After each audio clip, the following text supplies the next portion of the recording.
नमस्कार मित्रांनो, आरोग्याच्या राजमार्गाच्या तिसऱ्या एपिसोडमध्ये तुमचं खूप खूप स्वागत. पहिल्या 2 भागात आपण ग्लॉकोमाबद्दल बरंच काही शिकलो आहे. त्याचं निदान कसं करावं, त्यासाठी टेस्ट कुठल्या करावा, काय काळजी घ्यावी आणि एवढं करूनसुद्धा जर तुम्हाला ग्लॉकोमा झालाच तर आपण सरांकडनं शिकणार आहोत किंवा जाणून घेणार आहोत की कुठल्या कुठल्या ऑपरेटिव्ह मेथड्स किंवा ड्रॉप्स कुठले असतात आणि कसं त्या ग्लॉकोमाला हँडल किंवा ट्रीटमेंट आपण त्याची करू शकतो. प्रायोजक मोगीलाल अँड कंपनी, 102 वर्षांची जुनी परंपरा. तर पुन्हा एकदा तुमचं खूप स्वागत आपल्या तिसऱ्या भागात आरोग्याच्या राजमार्गावर. तर आपण बरंच काही बोललो 2 एपिसोड्समध्ये. तिसऱ्यामध्ये आपण त्याचं ॲक्च्युअल ट्रीटमेंट काय आपण करू शकू. असं म्हटल्याप्रमाणे की इरिव्हर्सिबल डॅमेजेस होतात नर्व्समध्ये आणि आतलं प्रेशर वाढतं, सगळं आहे. तर जर कोणी रुग्ण तुमच्याकडं IOP वाढून आला, म्हणजे इंट्राऑक्युलर प्रेशर वाढून आलेला आहे, निदान झालेलं आहे, कन्फर्म झालेलं आहे, तर तुम्ही कधी ठरवता की त्याला फक्त ड्रॉप्सची गरज आहे का त्याला सर्जरीसुद्धा लागणार आहे? काय सीन आहे?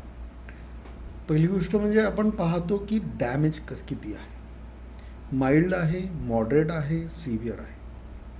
त्याप्रमाणे आपली ट्रीटमेंट प्रोटोकॉल ठरलेलं जातं. त्याच्यामध्ये असंही पाहिलं जातं पेशंटचं एज काय आहे. इफ इट इज म्हणजे यंगर एज जर असेल तर त्याची ट्रीटमेंट प्रोटोकॉल आपण जास्त IOP कंट्रोलकडे जास्त जातो. आपण इनिशियल स्टेजमध्ये जेव्हा पेशंट येतो, ड्रॉप सुरू करून देतो त्याला.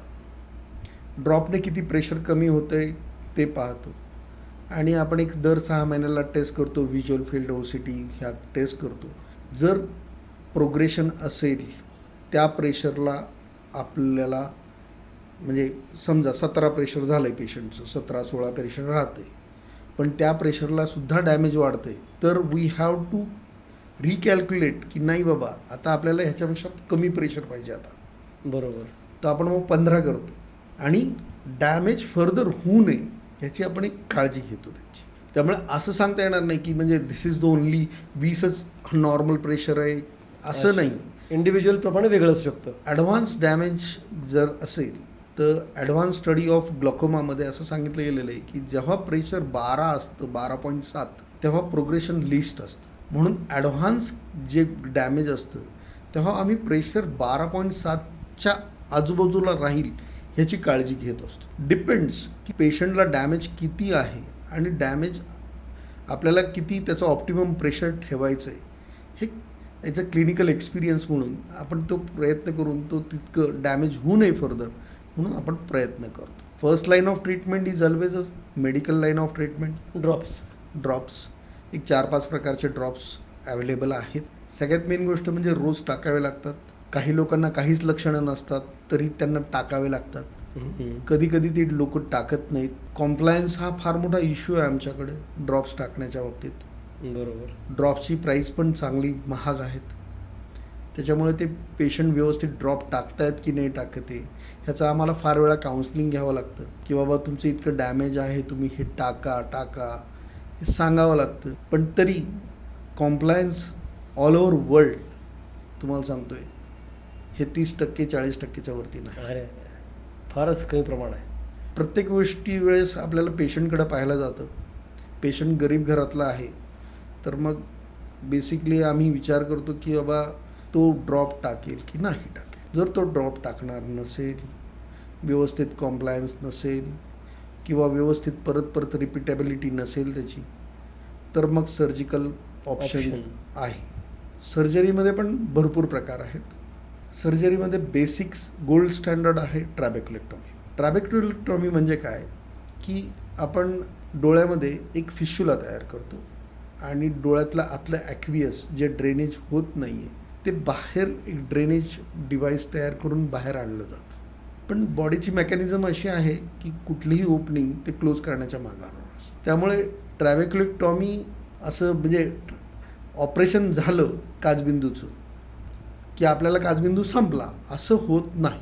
कधी कधी बॉडी रिॲक्ट्स व्हेरी फास्ट आणि ते जे आपण एक फिशुला तयार केलेलं किंवा ओपनिंग तयार केलं ते आपोआप बुजवून टाकते. त्यामुळं तुम्हाला बाकीच्या काही प्रोसिजर कराव्या लागतात त्याच्याबरोबर. म्हणजे काचबिंदूचं ऑपरेशन झालं म्हणजे आता मी निवांत, आता असं माझं नाही. सगळं संपलं, आता काही मला परत त्या डॉक्टरकडे जायला नको, असं नसतं. You have to repeatedly check your IOP again and again. कधी कधी आम्हाला दिसतं की 4-5 वर्षांनी ट्रॅप फेल गेलेलं आहे रिकरन्स परत होतोय. आणि परत प्रेशर वाढते, मग परत ड्रॉप परत सुरू करावे लागू शकतं. It is a life long disease, it is not a disease for 1 day or 2 days. ह्या सगळ्या गोष्टी पाहूनच आम्हाला विचार करूनच हे करावं लागतं. इंडिव्हिज्युअलकडं पाहूनच ट्रीटमेंट आम्ही प्रोटोकॉल ठरवतो. आता याच्यामध्ये लेझर हा काही प्रकार आहे. अँगल क्लोजर ग्लॉकोमामध्ये आम्ही लेझर याक PI करतो. आता याक PI काय करतो, खरं म्हणजे अँटेरियर सेगमेंट आणि पोस्टिरियर सेगमेंट हे आयरिसने डिवाईड केलेलं असतं.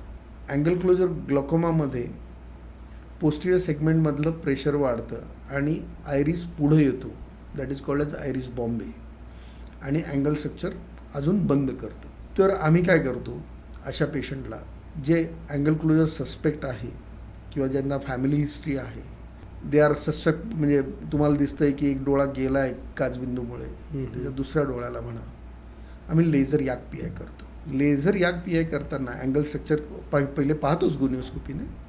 लेझर असं असतं की आपण एक लहानपणी एक टेस्ट केली असणार आहे, 2 टेस्ट ट्यूब घ्यायचो आपण आणि मधनं एक कनेक्टिव्ह टेस्ट ट्यूब लावायचो.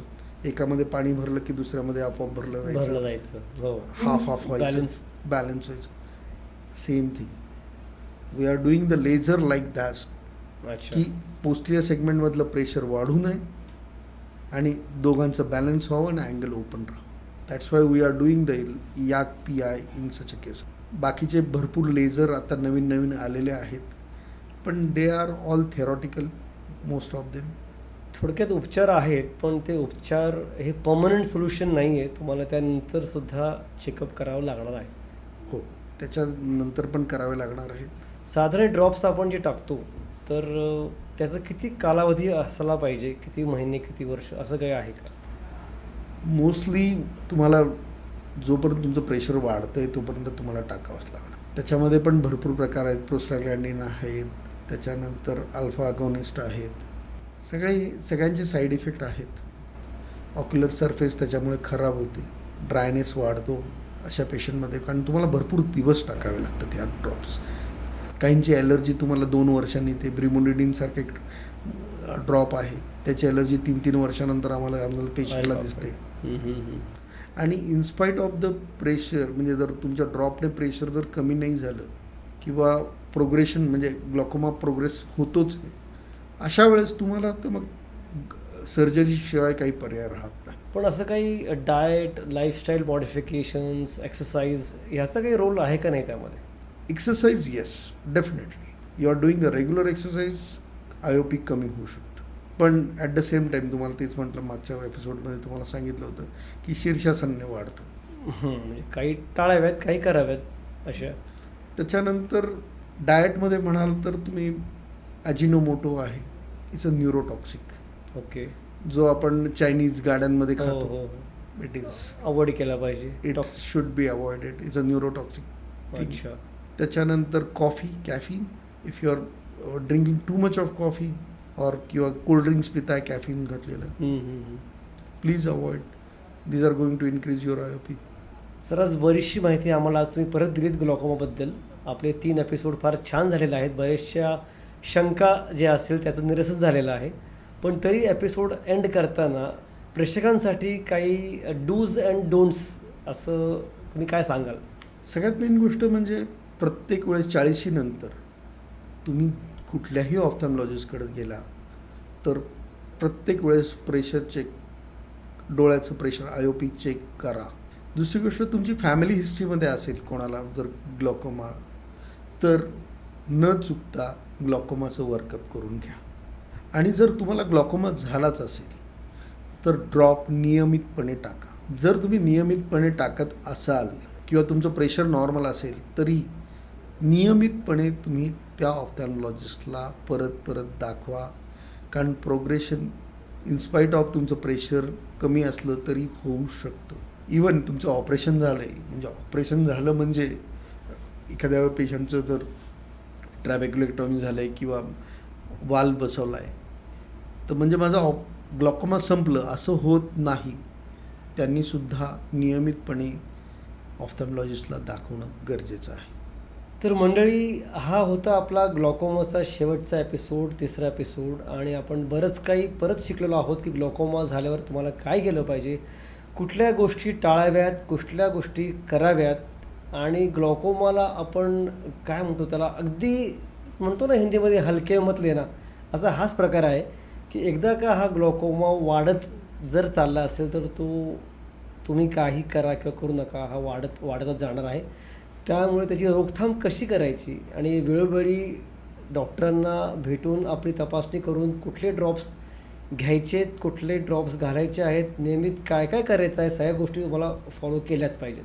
तर पुन्हा भेटूया आपल्या पुढच्या एपिसोडमध्ये एका नवीन एक्सपर्टसह, एक नवीन माहितीसह. तोपर्यंत बघत राहा आपला हा आरोग्याचा राजमार्ग.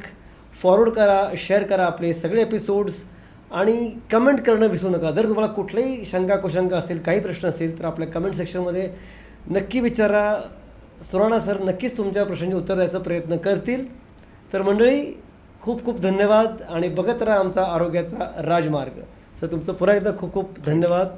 फार छान झाली आपली आज माहिती आणि पुन्हा भेटू लवकरच आणखीन कुठल्या तरी एक डोळ्याच्या इन्फॉर्मेशनसोबत.